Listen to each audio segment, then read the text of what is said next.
ബഹുമാന്യരായ നാട്ടുകാരെ, നമ്മുടെ പഞ്ചായത്തിന്റെ ചിരകാല അഭിലാഷമായ പഞ്ചായത്ത് കിണർ ഉദ്ഘാടനം, പഞ്ചായത്ത് കിണറിന്റെ അടുത്തുള്ള പഞ്ചായത്ത് ഹാൾ ഉദ്ഘാടനം ചെയ്യാനായിട്ട് നമ്മുടെ എല്ലാം പ്രിയപ്പെട്ട ഹെഡ് മാസ്റ്റർ ഇവിടെ എത്തിച്ചേർന്നിട്ടുണ്ട്. 8 ഉദ്ഘാടനം കഴിഞ്ഞിട്ടാണ് നമ്മുടെ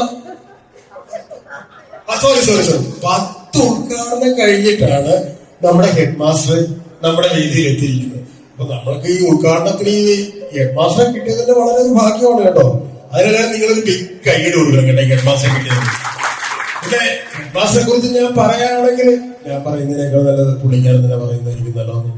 അപ്പൊ ഈ പഞ്ചായത്ത് കിണർ ഉദ്ഘാടനം ചെയ്യാൻ പഞ്ചായത്ത് കിണറിന്റെ അടുത്തുള്ള പഞ്ചായത്ത് ഹാൾ ഉദ്ഘാടനം ചെയ്യാനായിട്ട് നമ്മുടെ ചിരകാല അഭിലാഷമായ ഹാൾ ഉദ്ഘാടനം ചെയ്യാനായിട്ട് ഞാൻ എന്റെ ബഹുമാന്യനായ ഹെഡ് മാസ്റ്ററെ ഈ രീതിയിലേക്ക് ക്ഷണിക്കുകയാണ്. നമ്മുടെ നാടിന്റെ ഒരു ഏറ്റവും വലിയൊരു ആവശ്യമായിരുന്നു പഞ്ചായത്ത് കിണറിന്റെ അടുത്തുള്ള പഞ്ചായത്ത് ഹാൾ. അതിന്റെ പിറകില് എന്റെ കരങ്ങൾ തന്നെയാണ്, പഞ്ചായത്ത് പ്രസിഡന്റായ ഞാൻ തന്നെയാണെന്ന് പറയുന്നത് എനിക്കൊരു വിരോധമില്ല. പ്രതിപക്ഷം പല രീതിയിലും എന്നെ അപമാനിക്കുന്നുണ്ട്, അതിന്റെ പിന്നില് അഴിമതി നടന്നിട്ടുണ്ടെന്നൊക്കെ പറയുന്നുണ്ട്.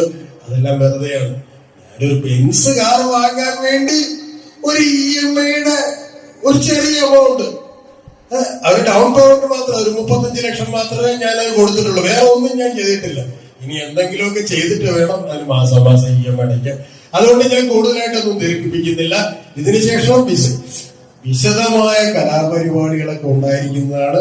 നിങ്ങൾ സശ്രദ്ധം ശ്രദ്ധിക്കുക. ഉദ്ഘാടനത്തിനായിട്ട് ഞാൻ എന്റെ ബഹുമാനായ ഹെഡ് മാസ്റ്ററിനെ ക്ഷണിച്ചുകൊള്ളുന്നു.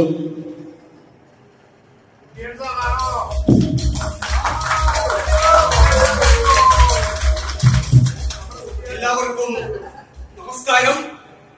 ഞാൻ ഇന്ന് രാവിലെ മുതൽ ഒരു 10 ഉദ്ഘാടനം കഴിഞ്ഞിട്ടാണ് ഇവിടെ വന്നിരിക്കുന്നത്. തൊണ്ടയൊക്കെ പോയിരിക്കുകയാണ്. അപ്പോ ഇന്ന് ഈ സ്കൂളിന്റെ അടുത്തുള്ള കിണറിന് അടുത്തുള്ള ഹാള് ഉദ്ഘാടനം ചെയ്യുവാൻ ഈ സ്കൂളിന്റെ ഹെഡ് മാസ്റ്റർ എന്ന നിലയിൽ വളരെ നാളുകളായിട്ട് ഇവരെന്നെ ക്ഷണിക്കുകയാണ്. പക്ഷെ എന്റെ സമയപരിമിതി കൊണ്ട് ഇപ്പോഴാണ് അതിന് ഒത്തുകിട്ടിയത്. ഇന്ന് അതിന്റെ ഉദ്ഘാടനം, ഈ കിണറിനടുത്തുള്ള ഹാൾ ഉദ്ഘാടനം ചെയ്യാമെന്ന് ഞാൻ സമ്മതിച്ചു. അങ്ങനെ നമ്മുടെ പഞ്ചായത്ത് പ്രസിഡന്റിന്റെ നിർബന്ധപ്രകാരം ഞാൻ ഇന്ന് ഈ പഞ്ചായത്ത് കിണർ ഹാൾ ഉദ്ഘാടനം ചെയ്യാനെത്തി. നമ്മുടെ പ്രസിഡന്റ് വരുന്ന തെരഞ്ഞെടുപ്പിൽ MLA-യോ MP ആയിട്ടോ ഒക്കെ മത്സരിക്കും. നിങ്ങളുടെ എല്ലാവരുടെയും സഹകരണവും വേഗത്തിലുണ്ടാകണം എന്ന് ഉറപ്പിച്ച് പറയുകയാണ്. ഇതിനുശേഷം ഇവിടെ ഒരുപാട് കലാപരിപാടികളൊക്കെ ഉണ്ട്. എന്റെ ശിഷ്യന്മാര് തന്നെ ഇവിടെ വന്നിട്ടുണ്ട്. ഭരതൻ പത്തനാപുരം നല്ല കാര്യം ഇവിടെ എത്തിയിട്ടുണ്ട്. അദ്ദേഹത്തിന്റെ അദ്ദേഹമല്ല, അവൻ എന്റെ ശിഷ്യനാണ്. അപ്പൊ അവന് സമയം കൊടുക്കേണ്ടത് കൊണ്ട് ഞാൻ ഈ സ്കൂളിനോട് ചേർന്നുള്ള അടുത്തുള്ള ഹാള് ഉദ്ഘാടനം ചെയ്തതായി എല്ലാവരെയും അറിയിച്ചു. സുപ്രസിദ്ധ കാതികൻ, നമ്മുടെ നാടിന്റെ കണ്ണിലുണ്ണി പരമൻ പത്തനാപുരം ഇവിടെ എത്തിച്ചേർന്നിട്ടുണ്ട്.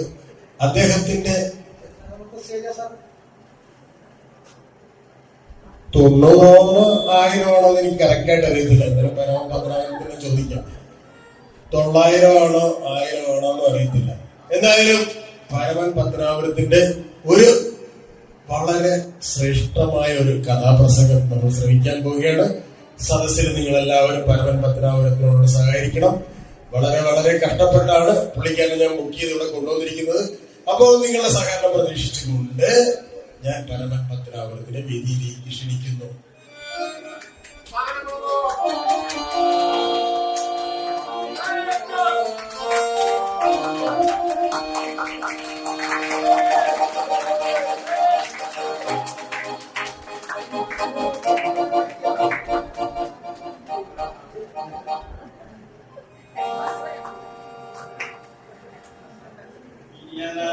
കാല് പിടിക്കാനുണ്ടോ?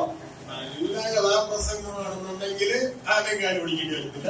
ഇല്ലെങ്കിൽ ഇവരുടെ എല്ലാവരുടെയും കാല് പിടിക്കും. കഥാപ്രസംഗം മോശമാണെങ്കിലല്ലേ അത് മോശമാണെങ്കിൽ മാത്രമേ ഉള്ളൂ. നന്നാകുമെങ്കിൽ ഇവരെല്ലാരും എന്റെ കാലം കൊണ്ട് പിടിക്കുമല്ലോ. പിടിക്കാൻ മാത്രമേ ഈ കാലം പിടിക്കാം. അല്ലെങ്കിൽ ഒറ്റ കാലം എടുത്ത് ആള് കാലം പിടിക്കാം.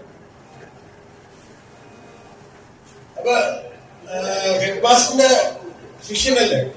അപ്പൊ പരമൻ പത്തനാപുരത്തെ കുറിച്ച് ഒരു 2 വാക്ക് സാറ് അത് പറഞ്ഞു കഴിഞ്ഞാൽ ഈ വേദിയിൽ നല്ലതായിരിക്കും. എന്റെ ശിഷ്യനായ പരമൻ പത്തനാപുരം ഇവന് പഠിത്തത്തിൽ അത്ര പോരായിരുന്നുവെങ്കിലും നല്ലൊരു കലാകാരനാണ്. ഇവന്റെ കലയെ കണ്ടുപിടിച്ചത് സത്യത്തിൽ ഞാനാണ്. അവൻ നല്ല രീതിയിൽ 300ാമത്തെ കഥയാണ് ഇന്നിവിടെ അവതരിപ്പിക്കുന്നത്. അതുകൊണ്ട് എന്റെ എല്ലാവിധ അനുഗ്രഹങ്ങളും തന്നിരിക്കുകയാണ്.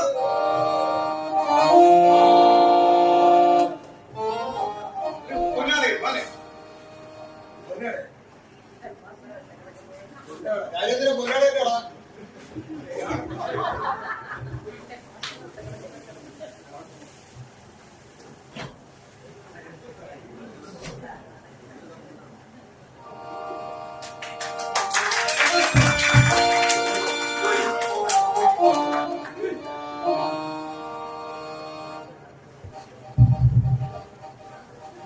സഹൃദയരെ, കഥാപ്രസംഗ രംഗത്ത് വളരെ പ്രഗത്ഭരായ കാതികന്മാർ മുൻപന്തിയിലാണ്. എന്തുകൊണ്ടോ ഇന്ന് അവരുടെ എല്ലാം മുന്നിലായി എനിക്കെത്താൻ കഴിയും. അത് എന്റെ ഗുരുദേവന്റെ, എന്റെ ഗുരുനാഥന്റെ അനുഗ്രഹ ആശീർവാദങ്ങൾ ഒന്നുകൊണ്ട് മാത്രമാണ് എന്ന് ഞാൻ വെറുതെ പറഞ്ഞതേ ഉള്ളൂ. അതൊരു അഹങ്കാരമായി നിങ്ങൾ കാണില്ല.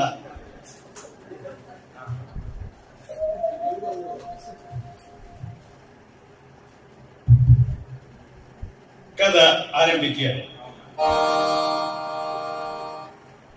എന്റെ കഥയുടെ പേര് അങ്ങനെയും ഒരു ഓലപ്പുര.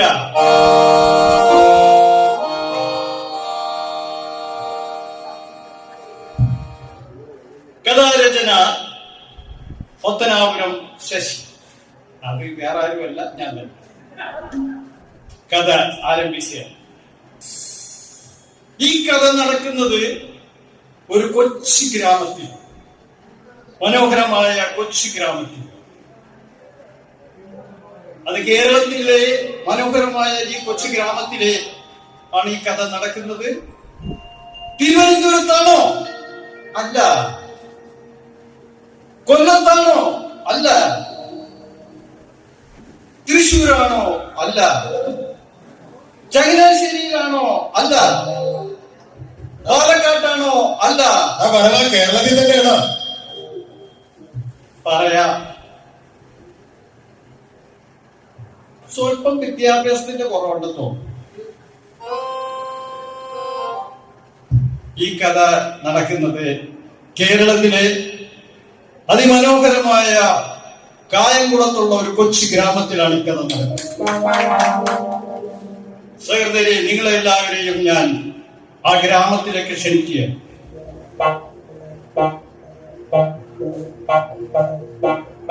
എല്ലാവരും വരിക. അതാ ഒരു വഞ്ചി കിടക്കുന്നു. ആ വഞ്ചിയിലേക്ക് എല്ലാവരും കയറുന്നു. അതാ വഞ്ചി അങ്ങ് തുഴയുന്നു. മുന്നോട്ട് പോയിക്കൊണ്ടിരിക്കുകയാണ് വഞ്ചി. അതാ നമ്മളെ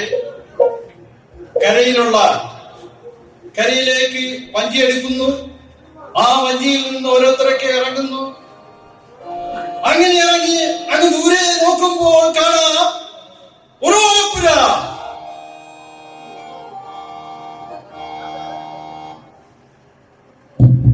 ഈ ഓലപ്പുര എന്ന് പറയുമ്പോൾ നിങ്ങൾക്ക് തോന്നും കൈതോല കൊണ്ട് വെച്ച ഓലയാണ്.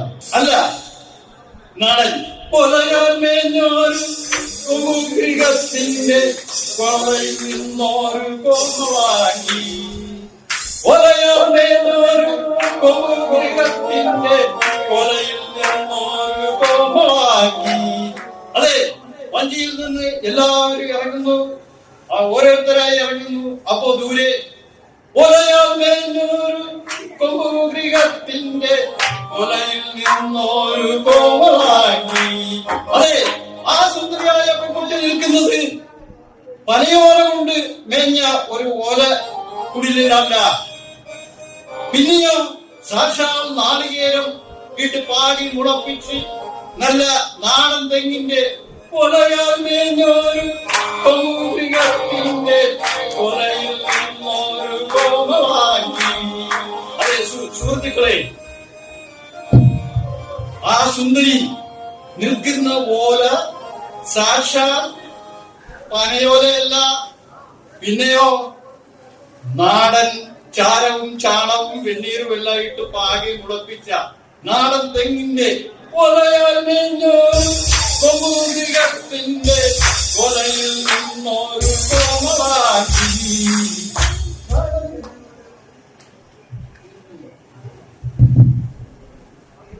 ഈ കഥയിലെ സുന്ദരി നിൽക്കുന്നത് നിങ്ങൾക്ക് തോന്നും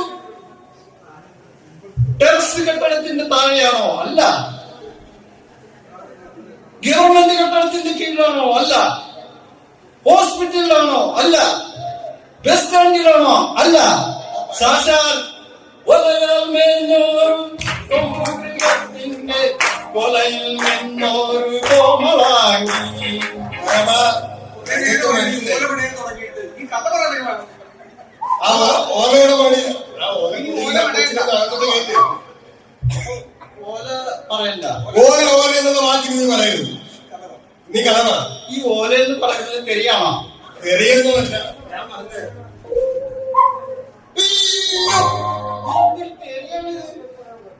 ഞാൻ ഈ കഥാപുസ്തകത്തിന് പോയിട്ട് ഇത്ര വലിയ തെറിയൊന്നും കേട്ടിട്ടില്ല കേട്ടോ. അപ്പൊ ഓല പറയണ്ട. ഓല പറയണ്ട, നീ കഥ പറയുക. പരമ എന്റെ സ്വഭാവം പറഞ്ഞു, നീ വീട്ടിൽ വന്ന് കാല് പിടിച്ച് അപേക്ഷിച്ചിട്ടാണ് ഞാൻ ഈ വേദി നിനക്ക് ഒരുക്കി തന്നത്. അതുകൊണ്ട് നീ എളുപ്പം കഥ പറയാൻ നോക്ക്. നാട്ടുകാരെല്ലാം തല തീൻപിടിയല്ല, നാടൻ തെങ്ങിന്റെ ഓല വേണ്ട. ഓല വേണ്ട. ഓല വേണ്ട. അപ്പൊ ഞാനൊന്ന് ചോദിച്ചോട്ടെ, ഈ ഓലമേഞ്ഞ കെട്ടിടത്തിന്റെ ആ കുടിലിന്റെ കിട്ടാലെ ആ ഒരു സുന്ദരി കുറച്ചു നേരം ഒന്ന് നിൽക്കുന്നതിന് മാഷിന് വല്ല പിണക്കമുണ്ടോ? എനിക്ക് പടക്കമുണ്ട്. അവളെ ഓലയുടെ അവിടെ നിൽക്കണ്ട, അവളകത്തോട്. ഈ മാഷ് ചെലവിന് കൊടുക്കുന്നത് എന്നിട്ട് എന്താ ഇത്? ഞാൻ ചിലവോട് കൊടുക്കുന്നില്ല. നീ കഥ പറയുക. റേഷൻ കെട്ടിടക്കല്ലേ കഥ പറയണം അല്ലേ?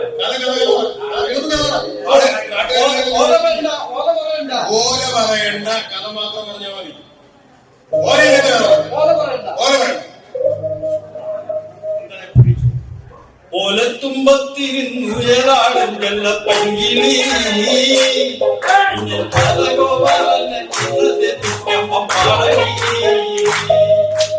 ഓലത്തുമ്പത്തിരുന്നുയരാടും വെള്ളപ്പങ്കിളി ഇങ്ങനെ എണ്ണ പാടി. സാക്ഷാൽ ഈ ഓല എന്ന് പറയുന്നത് ഈ സുന്ദരിയിരുന്ന ഓല നാടൻ തെങ്ങിന്റെ ഓലയാൽ മേഞ്ഞോരുടെ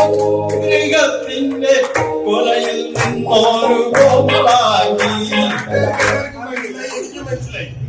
നീ കഥ കഥ പറയണം. കഥ പറയണം. അപ്പൊ ഈ ഓല എന്ന് പറയുന്നത് ഈ ഈർക്കിലൊക്കെ എടുത്ത് ചൂലുണ്ടാക്കുന്ന നമ്മുടെ പറയണ്ട. കഥ പറ. അവള് കുറെ നേരം അവിടെ നിൽക്കുന്നില്ല. അവളകത്ത് പറയണ്ട. കഥ പറയണം. ഓല പറയണ്ട. ഓല പറയണ്ട. ഓല പറയണ്ട. നാളികേരത്തിന്റെ നാട്ടിലെ നിൽക്കൊരു നാളെ